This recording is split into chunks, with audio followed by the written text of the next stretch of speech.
সম্মানীয় দর্শকবৃন্দ, একজন নবীর জীবনের প্রকৃত পরিপূর্ণতা বোঝা যায় যখন আমরা তার শেষ সময়, মৃত্যুর মুহূর্ত এবং তার রেখে যাওয়া উত্তরাধিকার সম্পর্কে জানি। আজ আমরা পৌঁছেছি এমন একটি পর্বে যেখানে আমরা জানব হজরত ইসহাক আলাইসাল্লামের মৃত্যুর আগ মুহূর্ত, তার দাফনস্থল এবং কেমন করে তার বংশে আল্লাহ অসংখ্য নবী প্রেরণ করেছেন। চলুন ইতিহাসের সেই বরকতময় অধ্যায় জানি হৃদয় দিয়ে।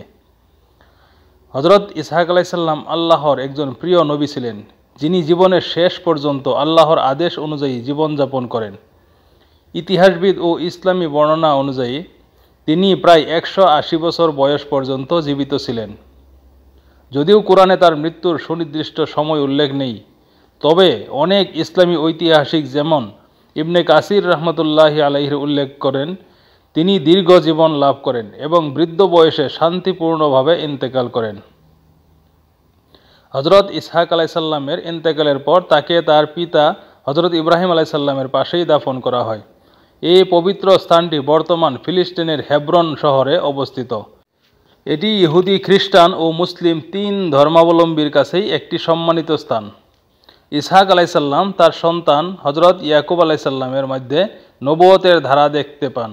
ইয়াকুব আলাইসাল্লামের মাধ্যমেই নবুয়তের একটি বিস্তৃত ধারা সৃষ্টি হয়, যা ইসরায়েল বংশের মাঝে বহু নবী প্রেরণের মাধ্যমে সম্পূর্ণ হয়।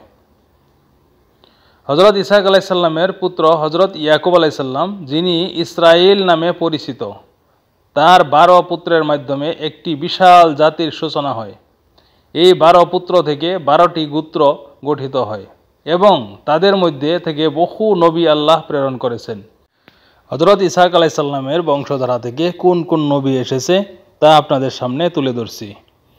হজরত ইয়াকুব আলাইসাল্লাম, হজরত ইউসুফ আলাইসাল্লাম, হজরত মুসা আলাইসাল্লাম ও হারুন আলাইসাল্লাম, হজরত দাউদ আলাইসাল্লাম ও হজরত সুলাইমান আলাইসাল্লাম, হজরত ইলিয়াস আলাইসাল্লাম ও আল-ইয়াসা আলাইহিসাল্লাম, হজরত জাকারিয়া আলাইসাল্লাম ও হজরত ইয়াহিয়া আলাইসাল্লাম, হজরত ঈসা আলাইসাল্লাম। পরবর্তীতে আমি তাদের সম্পূর্ণ বিস্তারিত আপনাদের সামনে তুলে ধরব। হজরত ইসহাক আলাইসাল্লামের জীবন শান্ত, বিনয়ী ও আল্লাহর সন্তুষ্টির পথেই অতিবাহিত হয়। তার রেখে যাওয়া বংশ শুধু একটি জাতি নয়, বরং একটি নবী উপন্যাস, যার প্রতিটি অধ্যায় আল্লাহর বার্তায় পূর্ণ।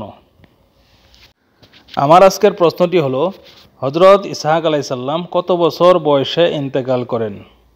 তাই দেরি না করে সঠিক উত্তরটি কমেন্টের মাধ্যমে জানান এবং ফুলের ভালোবাসা জিতে নিন। পরবর্তী পর্বে আমরা জানব হজরত ইয়াকুব আলাইসাল্লাম সম্পর্কে বিস্তারিত। তাই সবাই আমাদের সাথেই থাকুন নবীদের ইতিহাস জানতে। ভিডিওটি ভালো লাগলে ভিডিওটি আপনাদের বন্ধুদের সাথে শেয়ার করে আপনিও দাওয়াতি কাজে অংশগ্রহণ করুন।